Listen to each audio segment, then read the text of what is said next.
పరోపకారాయ ఫలంతి వృక్షాః. ఓ చెట్టు ఉన్నది అంటే దానికి ఎలాంటి ప్రతిఫలం లేదు, ప్రతిఫలాపేక్ష లేకుండా అది ఫలిస్తుంది, కమ్మటి ఫలాలని ఈ ప్రపంచానికి ఇస్తుంది. అలాగే గోమాత స్వార్థరహితంగా కమ్మటి పాలనిస్తూ ఉంటుంది.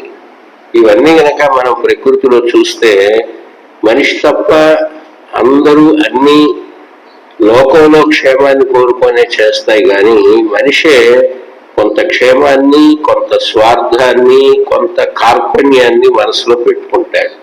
కాబట్టే ఈ పశుపక్ష్యాదులకి యోగం అక్కర్లేకపోయినా మనిషికి తప్పకుండా ఉండాలి. అలా ఉండడం ద్వారానే ప్రశాంతత అనేది మనిషికి కలుగుతుంది. అలాంటి ప్రశాంతతని అద్భుతంగా కలిగించినటువంటి మాతాజీ గారికి హృదయపూర్వకంగా శుభాశిస్సులను తెలియజేస్తూ ఉన్నాం.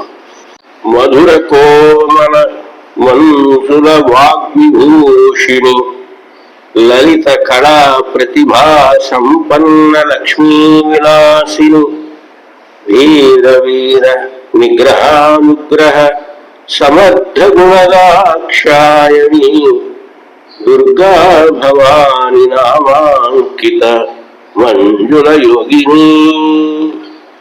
ఈ యొక్క పద్యాన్ని నేను ఒక పర్యాయం రచించి మాతాజీ గారికి వినిపించడం జరిగింది.